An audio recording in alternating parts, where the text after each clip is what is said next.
बिस्मिल्लाहिर्रहमानिर्रहीम। अस्सलाम वालेकुम स्टूडेंट्स, क्या हाल है जी। अल्लाह से दुआ करता हूँ कि आप सब खैरियत से होंगे। स्टूडेंट्स, आज हम MTH 405 लेक्चर नंबर 5 में हाज़िर हुए हैं।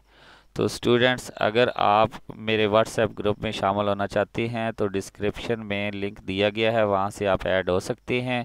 हम 405 और 403 की तैयारी कर रहे हैं। तो स्टूडेंट्स, इनके क्विज़, इनकी असाइनमेंट इंशाल्लाह आपको मिलती रहेंगी। तो स्टूडेंट्स, अगर लेक्चर की समझ आ जाए, क्वेश्चन की समझ आ जाए, तो मेरी वीडियो को लाइक और शेयर ज़रूर किया करें। और अगर आपने मेरा चैनल सब्सक्राइब नहीं किया तो मेरे चैनल को सब्सक्राइब करें और साथ में बेल आइकन को प्रेस करें ताकि मेरी हर आने वाली वीडियो आप तक पहुंच सके। स्टूडेंट्स, आते हैं आज के टॉपिक की तरफ। तो आज का हमारा टॉपिक है जी order of a group. Group का ऑर्डर क्या होता है? बिल्कुल सिंपल सा काम है। The number of an element in a group G is called a order of group. वो कहते हैं कि जितने नंबर होंगे, जितने एलिमेंट्स होंगे किसी ग्रुप के अंदर, वही उसका क्या होगा? ऑर्डर ऑफ ग्रुप होगा। और उसको हम डिनोट क्या करते हैं? O और ब्रैकेट में ग्रुप का नाम। ठीक है, ये O ऑर्डर, आगे ब्रैकेट को हम ऑफ बोलते हैं, और ये G जो है ये ग्रुप को शो कर रहा है। या हम इसको ग्रुप के नाम को मॉड में भी लिख सकते हैं। ठीक है, फॉर एग्जांपल ये हमारे पास एक ग्रुप दिया हुआ है जिसमें एलिमेंट्स हैं ABC। इसमें कितने एलिमेंट्स हैं जी? 3 हैं। तो इसलिए इसका जो ऑर्डर होगा वो क्या होगा? 3 होगा। आगे वो कहता है कि फाइनाइट ग्रुप। फाइनाइट वो होता है जिसमें number of an element finite हो। ठीक है, तो उसको हम कहते हैं finite order of a group. For example, if a group has a finite number of an element, then it is called a finite group. ठीक है, in simple word, a finite group has a finite order. जो finite group होता है उसका order भी finite होता है। For example, एक ग्रुप दिया हुआ है 1 2 3 सो ऑल 10, तो इसका ऑर्डर क्या होगा? 10 होगा, क्योंकि इसके अंदर 10 एलिमेंट्स हैं। इसके बाद इनफाइनाइट ग्रुप। इनफाइनाइट ग्रुप क्या होता है? Has a an infinite number of an element. जिसके अंदर इनफाइनाइट नंबर हो, तो इनफाइनाइट नंबर का ऑर्डर भी क्या होता है? इनफाइनाइट ही होता है। For example, integer 0 plus minus 1 plus minus 2 so all, तो इसकी आगे कोई लिमिट हमें नहीं दी गई, तो इसका ऑर्डर भी जो होगा वो इनफाइनाइट होगा। फिर हमें वो कहते हैं कि एग्जांपल दी हुई है, what is the order of a group, कि ये हमें ग्रुप दिया हुआ है तो इसका ऑर्डर क्या है। तो इसमें एलिमेंट कितने हैं? 1 2 3 एंड 4। तो इसका ऑर्डर ऑफ ग्रुप क्या होगा जी? 4 होगा। ठीक है, तो इस तरह एक और एग्जांपल दी गई है, what is the order of a group, तो इसका ऑर्डर क्या होगा? इसके एलिमेंट्स काउंट करें, 1 2 3 4 5 6 7 8। तो इसका ऑर्डर ऑफ ग्रुप क्या होगा जी? 8 होगा। फिर हमें एक और एग्जांपल दी हुई है, what is the order of a group Z plus. तो ये Z जो है ये इंटीजर नंबर है और इसकी कोई लिमिट भी नहीं दी हुई, तो इसलिए हम इसका ऑर्डर ऑफ ग्रुप क्या कहेंगे जी? इनफाइनाइट है। ठीक है, क्योंकि लिमिट नहीं दी गई, आगे डॉट है। ठीक है, इसके बाद वो कहते हैं कि what is the order of a group. ये हमें 2 रेज K, और K जो है वो इनफाइनाइट है। तो यहाँ पे देखें, since the value of K are a infinite, so there are a infinite many elements of a group. तो इसमें इनफाइनाइट एलिमेंट्स हैं, तो इसलिए इसका ऑर्डर भी क्या होगा? इनफाइनाइट होगा। ठीक है जी। इसके बाद बात करते हैं जी order of an element of a group. अब वो कहता है कि एक ग्रुप है, उसके हर एलिमेंट का भी ऑर्डर होता है। तो वो क्या होता है? Let's G be a group and A belong to G। वो कहते हैं कि G एक ग्रुप है और A उसका एलिमेंट है। Then order of A is least positive integer n। जो उसका ऑर्डर होगा वो लीस्ट पॉजिटिव इंटीजर होगा, सच डैट A की power n is equal to E। यानी कि उसकी आप पावर लेते जाएं, जिस पावर पे उसका आंसर एक आइडेंटिटी आ जाएगा, यानी कि 0 आ जाए या 1 आ जाए, तो वो उसका ऑर्डर होगा।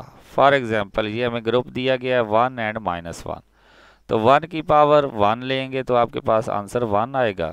तो 1 एक क्या है? आइडेंटिटी है। ठीक है, तो इसलिए ऑर्डर ऑफ 1 क्या होगा जी, 1 ही होगा। Order of 1 is equal to 1। तो इसके बाद अगर 1 की पावर 2 लें, 1 की पावर 3 लें, आंसर आपका 1 ही आ रहा है, लेकिन कम से कम पावर कौन सी है जिस पे 1 आया है, वो 1 है। ठीक है, अब आप -1 की पावर लें, -1 की पावर 1 ली तो आंसर -1 आया, तो -1 कोई आइडेंटिटी नहीं है। -1 की पावर 2 लेंगे तो आंसर 1 आएगा, तो ये एक आइडेंटिटी है। -1 की पावर 3 लेंगे तो -1 आएगा, ये भी कोई आइडेंटिटी नहीं है। -1 की पावर 4 लेंगे तो फिर भी आंसर 1 आएगा, और ये भी एक आइडेंटिटी है। लेकिन कम से कम पावर क्या है, वो 2 है, तो इसलिए ऑर्डर ऑफ -1 का क्या होगा, 2 होगा, क्योंकि सबसे छोटी पावर 2 है जिस पे आंसर आइडेंटिटी आया है। ठीक है जी। इसी तरह आगे आप पावर बढ़ाते जाएंगे तो आपका आंसर 1 तो आता रहेगा, लेकिन सबसे कम पावर कौन सी है, 2 है, जिस पे आंसर 1 आया है। तो इसको हम कहेंगे ऑर्डर ऑफ एन एलिमेंट। इसके बाद वो कहता है कि find the order of an element of the group. ये इसके एलिमेंट्स दिए हुए हैं, हर एक एलिमेंट्स का आपने ऑर्डर फाइंड करना है। तो इसमें जो आइडेंटिटी है वो 1 है। ठीक है, तो 1 की पावर 1 लेंगे तो आंसर क्या आएगा, 1 आएगा, तो इसलिए ऑर्डर ऑफ 1 का क्या होगा, 1 आएगा। ठीक है, माइनस का आप निकालेंगे तो वो क्या आएगा जी, order of -1 is equal to 2। अब आयोटा, आयोटा की पावर 1 ली, आयोटा आया, 2 ली, -1 आया, 3 ली, माइनस आयोटा आया। यहाँ पे मैंने प्रूव किया हुआ है कि 3 को हम लिख सकते हैं iota square multiply iota. Iota square की वैल्यू क्या होती है, -1 होती है, मल्टीप्लाई आयोटा तो is equal to minus iota.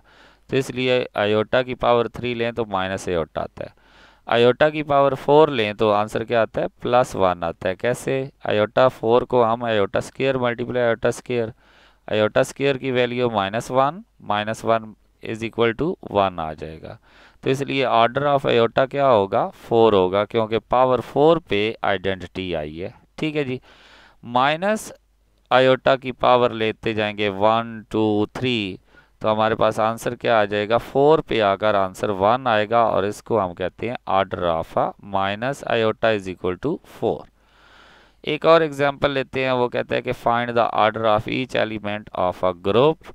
इसमें वो कहते हैं कि ये ग्रुप दिया गया 0 1 2 3 4 of a residue class modulo 5 under addition. वो कहता है कि आप इनको प्लस करें, जब आपका आंसर जो है वो 5 आए तो उसको आप 0 कंसीडर करेंगे, वो उसकी आइडेंटिटी है, आप कह सकते हैं कि वो उसकी बेस है। ठीक है, तो 0 में 0 प्लस करें तो क्या आंसर आता है, 0 आता है, तो इसलिए 0 का ऑर्डर तो 1 होगा। फिर 1 को 2 टाइम प्लस किया, 2 आया, 3 टाइम प्लस किया, 3 आया, 4 टाइम प्लस किया, 4 आया, 5 टाइम प्लस किया तो 0 आया, क्योंकि 5 हम मॉड्यूलो है, तो 5 आंसर जब आएगा तो उसको हम 0 लिखेंगे। तो इसलिए ऑर्डर ऑफ 1 का क्या होगा जी, 5। इसी तरह 2 को प्लस करते जाएंगे तो हमारे पास 8 के बाद 10 आएगा, और 10 जो है वो 5 पे डिवाइड हो जाता है, तो उसकी जगह पे हम 0 लगाएंगे, तो ऑर्डर ऑफ 2 क्या आएगा, 5 आएगा। इसी तरह ऑर्डर ऑफ 3 भी क्या आ जाएगा, 5 आ जाएगा, और ऑर्डर ऑफ 4 भी क्या आ जाएगा, 5 आ जाएगा। इसके बाद हमारे पास थ्योरम है, if n is the order of an element, n जो है वो एलिमेंट है का ऑर्डर है। ठीक है, कौन से एलिमेंट्स का, ए का, जो कि ग्रुप जी का एलिमेंट्स है। Then for any integer m, फिर जो इंटीजर m है वो भी क्या है, ऑर्डर होगा। ठीक है, यहाँ पे वो कहते हैं कि a की power m is equal to e, if and only if, ये तब भी मुमकिन हो सकता है जब m is equal to q n हो, जब m की जगह पे क्या मौजूद हो जी, q n, where q is an integer, q जो है वो एक इंटीजर है। या फिर इसकी दूसरी शर्त ये हो सकती है कि ये तब हो सकता है if and only if n divides n, या तो ये हो सकता है कि n जो है वो m पे डिवाइड्स हो सके। ठीक है जी, तो इसका सॉल्यूशन स्टार्ट करते हैं। गिवन हमारे पास है जी a बिलोंग टू g है, और ये हमें इक्वेशन दी गई है। तो वो कहते हैं कि असल में n क्या है, लीस्ट पॉजिटिव इंटीजर है। ठीक है, सबसे छोटा पॉजिटिव इंटीजर है। तो यहाँ पे हमारे पास दूसरी जो है वो क्या है, a की power m is equal to e, इसको हम 2 कहेंगे बाय डिवीजन लॉगरिथम, लॉगरिथम को डिवाइड करने से। देयरफॉर यहाँ पे देखें, अगर हमारे पास q is equal to m is equal to q n है, ठीक है, तो हम कह सकते हैं कि m डिवाइडेड बाय क्या है, n है, ठीक है। तो m अगर n पे डिवाइड हो सकता है तो आंसर q आएगा, और q डिवाइड साथ में क्या आता है, रिमाइंडर r आता है, ठीक है जी। तो हम इसको लिख सकते हैं m is equal to q n plus r, m is equal to q n plus r, ठीक है जी। तो m की जगह पे अब हम वैल्यू पुट कर देंगे, जहां पे m था वहां पे हमने क्यू एन प्लस आर लिखा। अब आपको पता है पावर प्लस हो रही है, पावर प्लस होंगी, अगर पावर को तोड़ेंगे तो दरमियान में मल्टीप्लाई आ जाएगा, तो a की power q n multiply a की पावर r, ठीक है जी। तो r तो हमारे पास क्या है जी, 0 है, ठीक है। यहाँ से हम पावर तोड़ लेंगे, n को अंदर लिखेंगे और q को बाहर लिखेंगे, क्योंकि फिर भी आपको पता है ये मल्टीप्लाई होंगी, ठीक है। तो a की पावर n किसकी इक्वल है जी, हमारे पास आइडेंटिटी की इक्वल है, और आइडेंटिटी की कोई भी पावर ले आंसर आइडेंटिटी ही आता है। तो a की power r is equal to identity, ये तब ही मुमकिन हो सकता है जब हम r की जगह पे 0 पुट करें, क्योंकि जिसकी पावर 0 होती है वो किसकी इक्वल होता है, 1 की इक्वल होता है, ठीक है। तो इस तरह हम कह सकते हैं कि अगर r इज इक्वल टू 0 है तो m is equal to q n होगा, यानी कि n डिवाइड्स n होगा, hence it is proved at. अब अगर आप दूसरी कंडीशन लें कि m is equal to q n है, ठीक है, तो दोनों की बेस a ले लें, ठीक है। बेस a लेंगे तो यहाँ पे आप a n को सेपरेट कर लें, ठीक है। तो a n को सेपरेट करेंगे तो a n किसकी इक्वल है, आइडेंटिटी के, और आइडेंटिटी की कोई भी पावर हो किसकी इक्वल आती है, आइडेंटिटी के इक्वल आती है। तो इस तरह ये प्रूव हो गया, ठीक है जी। अब हमारे पास आ जाता है जी, show that in a group the order of an element is same as the order of its inverse. वो कहता है कि एक एलिमेंट्स है, उसका ऑर्डर और उसके इनवर्स का ऑर्डर दोनों का क्या होता है, सेम होता है। फॉर एग्जांपल a का ऑर्डर n है और a माइनस 1 का ऑर्डर भी क्या है, m है, ठीक है। ये दोनों क्या है, सेम है। हमने प्रूव करना है कि m और n दोनों क्या है, इक्वल है, ठीक है जी। पहले हम इक्वेशन नंबर 1 लेते हैं, इसमें हम ये पुट करेंगे और दोनों साइडों पे हम क्या करेंगे, माइनस a की पावर माइनस n से मल्टीप्लाई कर देंगे। जब a की पावर माइनस n से मल्टीप्लाई करेंगे, ये दोनों मल्टीप्लाई हो रहे हैं तो इनकी पावर प्लस होंगी, पावर प्लस होंगी तो plus minus minus n minus n क्या आ जाएगा, 0 आ जाएगा। a की पावर 0 इज इक्वल टू 1 होता है, और 1 क्या है, एक आइडेंटिटी है। तो इस तरह हम कह सकते हैं कि इनवर्स ऑफ a का ऑर्डर जो है वो क्या है, n है। लेकिन यहाँ पे तो देखें, ऊपर अगर इक्वेशन में देखें तो इनवर्स का ऑर्डर क्या है, m है। तो हम कह सकते हैं कि but the order of a inverse is m, so m must divides n। जो m है उसको क्या होना चाहिए, n पे डिवाइड्स होना चाहिए, ठीक है। तो इसी तरह आप एक और इक्वेशन नंबर 2 को ले लें। ये पहले माइनस 1 और m को मल्टीप्लाई करें तो आपके पास a की पावर माइनस n आ जाएगी। अब दोनों साइडों पे a की पावर m से मल्टीप्लाई करें, पावर क्या होंगी, प्लस होंगी, तो आंसर 0 आ जाएगा। 0 जिसकी पावर 1 के इक्वल, और वो क्या है, आइडेंटिटी है। अब ये देखें, a की पावर जो m है वो ऑर्डर बन रहा है, ठीक है, लेकिन a का ऑर्डर क्या था, n था, ठीक है। तो इस तरह हम कह सकते हैं but the order of a is n। जो a का ऑर्डर था वो तो n था, लेकिन यहाँ पे क्या आ रहा है, m आ रहा है। तो ये तब ही हो सकता है जब n मस्ट डिवाइड्स n, ठीक है जी। ये तब ही मुमकिन हो सकता है जब n जो है वो m पे डिवाइड होता हो, ठीक है। तो अब इक्वेशन नंबर 3 और 4, ठीक है, ये तब ही हो सकती हैं, it is possible only when m is equal to n। ये तब ही मुमकिन हो सकता है कि जब m और n दोनों इक्वल हों। तो हम कह सकते हैं हेंस इज प्रूव डैट कि order of elements and order of its inverse are equal. इसके बाद हमारे पास थ्योरम नंबर 4 आता है। लेट्स जी, हमारे पास जी एक ग्रुप है और इसमें बी ए दोनों क्या है, एलिमेंट्स हैं। ठीक है, ए और बी क्या है, उसके एलिमेंट्स हैं। वो कहते हैं कि show that the order of a b and b a is equal. जो ए बी और बी ए का ऑर्डर है वो क्या है, इक्वल है। तो सेम जैसे हमने पीछे किया है, ए बी का ऑर्डर एन है। ठीक है, तो इसको ए बी को एन टाइम ओपन करेंगे। ठीक है, a b multiply a b so on multiply a b is equal to E.